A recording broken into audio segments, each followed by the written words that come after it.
कार्यकर्ता नेताओं से भी मुलाकात हो गई और इनका नुकसान ये हुआ, इन्हें भोजन 2 बार बनवाना पड़ा, लेकिन मैं धन्यवाद देता हूँ इनका। आने वाले समय में उत्तर प्रदेश में भारतीय जनता पार्टी का सफाया होगा। जिस तरीके से जनता निराश है, दिल्ली में किसान धरने पर बैठा है, हाल ही में जो भी परीक्षा हुई हैं सब में कहीं ना कहीं पर्चा लीक हुआ है और बड़े पैमाने पर सरकार पे आरोप लगे हैं। सोशल मीडिया देखें और कुछ अखबारों को हम देखें तो किस तरीके से जानकारी और सूचनाएं मिल रही हैं कि जगह जगह पर पेपर लीक हुआ है।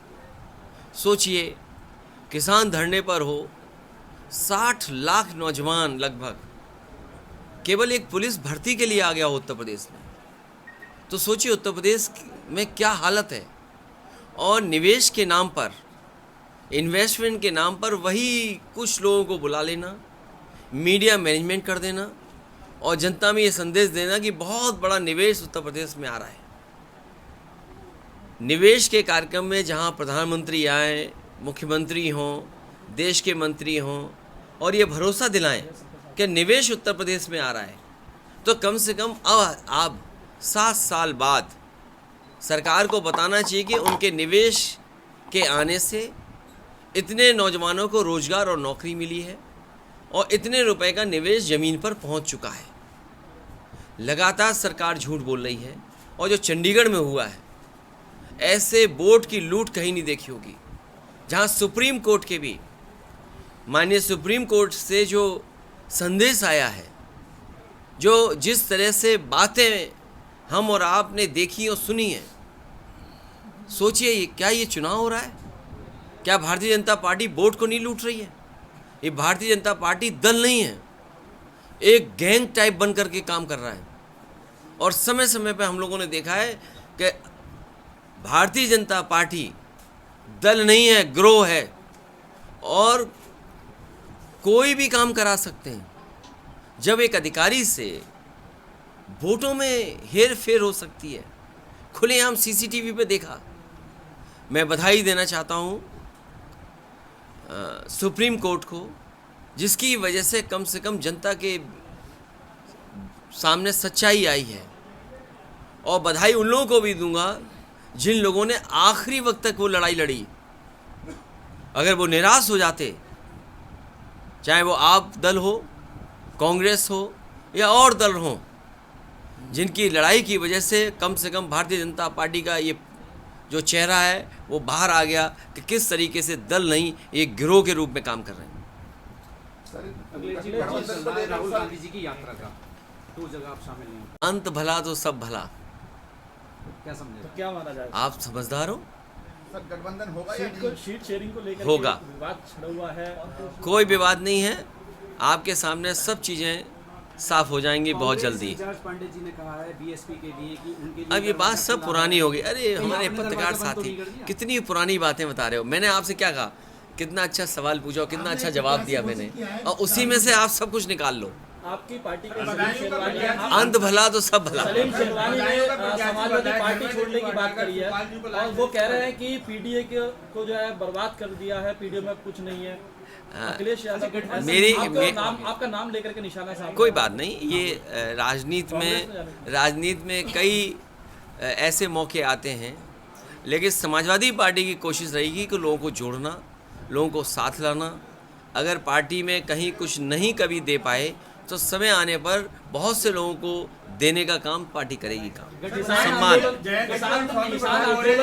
किसान दिल्ली कूच के लिए जा रहा है, क्या असर रहेगा? कांग्रेस से गठबंधन नहीं होगा। ये क्यों सोचते हो आप? मैं कह रहा हूँ पत्रकार साथी, क्या बात मैंने कही उसी में से सब कुछ निकाल लो और 2 घंटे बाद सब पता लग जाएगा। जहाँ कांग्रेस अपनी सीटें मांग रही थी वहाँ तो आपने घोषणा कर दी थी। अरे मैं आपसे क्या कह रहा हूँ, आपको चिंता और हमें इस बात पे फिक्र करनी चाहिए कि भारतीय जनता पार्टी पर्यायवाची है भ्रष्टाचार की। ये नहीं दिखाई दे रहा हमें। और स्वामी प्रसाद जी ने नई पार्टी बना ली है, क्या इंडिया में उन्हें जगह मिल पाएगी इंडिया गठबंधन में? देखिए, इंडिया गठबंधन बहुत आगे बढ़ चुका है। जैसा में लोकसभा में पुराना घर ही रहेगा या कोई नया चेहरा आ सकता? कहाँ पर? अभी टिकट मत बांटो भाई।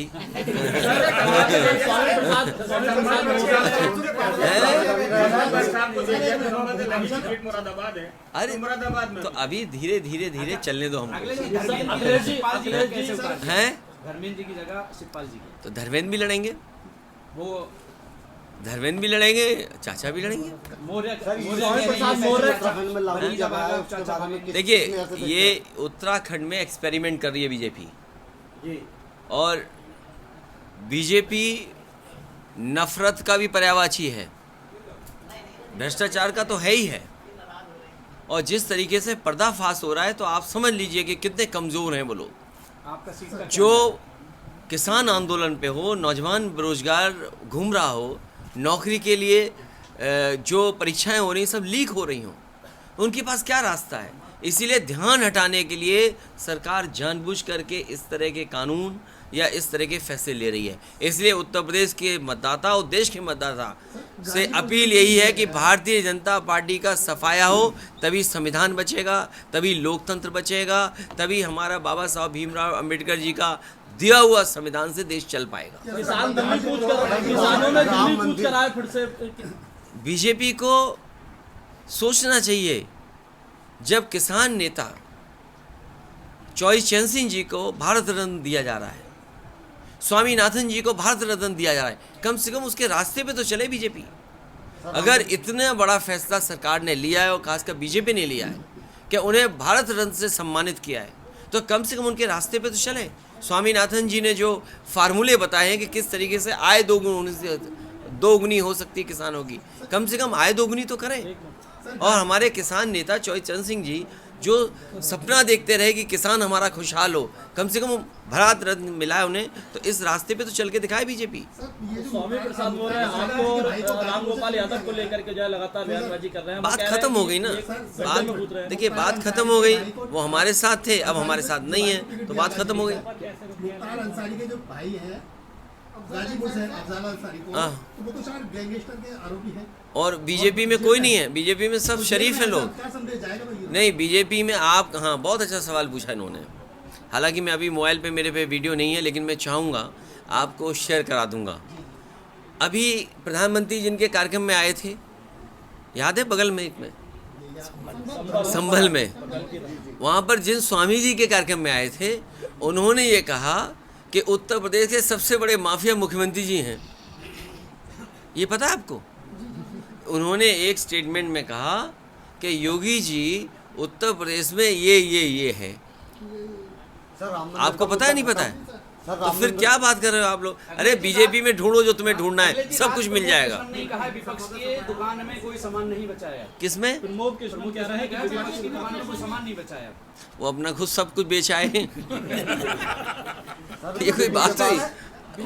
उन्हें जिस रास्ते पे, उसी रास्ते पे ठीक है वो। सर बीजेपी कहती है 400 के पार है, तो आपका क्या कहना है? 400 हार, जनता तैयार। लास्ट सवाल बस ये है, क्या कांग्रेस से गठबंधन होगा? कब तक के लिए होगा? बहुत जल्दी। सर, जिस तरह से कांग्रेस और सपा से पार्टी छोड़ के बीजेपी में शामिल हो रहा है, किस नजरिए से देखते हैं आप? ये सब वापस आ जाएंगे, और वो नहीं आएंगे तो उनके खिलाफ वाले सब वापस आ जाएंगे। इतना तो राजनीति आप भी समझते हो। सर, बीजेपी पर राम मंदिर का मुद्दा था, इसके बाद अब क्या मुद्दा लेके चले? आप ये, वो बच्चे कहाँ हैं बेरोजगार, वो जो अभी दे गए ज्ञापन दे गए मुझे, बच्चों को 100% नंबर मिल गए, तो क्या सरकार नौकरी देगी उनको? 60 लाख बच्चों में जो परीक्षा लिखी है, और जगह जगह से सूचना आ रही है, चाहे महोबा हो, इलाहाबाद हो, मुरादाबाद हो, आपका मेरठ हो, या उत्तर प्रदेश के किसी भी कोने में जहां परीक्षा हुई है, सोशल मीडिया पे देख लें या खबरें छोटे अखबारों की देख लें, पेपर बड़े पैमाने पे लीक हुआ है, और लोगों ने 10 मिनट में, 15 मिनट में पूरे आंसर्स लिख दिए। अगर 60 लाख में 1 लाख बच्चे 100 में से 100 नंबर मिल गए उन्हें, सबसे ज़्यादा 100% नंबर मिल गए उनको, तो क्या सरकार उनको नौकरी देगी? और मान लीजिए 10 लाख को 10 लाख 100% हो गए, तो क्या सरकार नौकरी देगी? सरकार को सोचना चाहिए कि 60 लाख मतलब हर परिवार के 5 सदस्य, और 50 लाख का हिसाब लगा तो 2.5 करोड़ लोग हैं कि नहीं है जो इस सरकार को उखाड़ फेंक देंगे। सॉल्वर पकड़े गए वो बिहार के बताए जा रहे हैं। अरे भाई, सॉल्व करने वाला कहीं का हो सकता है, दिल्ली का हो सकता है, गुजरात का हो सकता है, बिहार का हो सकता है, महाराष्ट्र का तो आपकी तैयारी क्या थी? यही तो सवाल है कि मान लीजिए 50 लाख बच्चों में 1 लाख बच्चों ने 100% नंबर पा लिए, तब सरकार क्या उनको नौकरी देगी? सर सपा कितनी सीटें मानती है अपनी लोकसभा में? जितनी लड़ सकती है, ज़्यादा से ज़्यादा।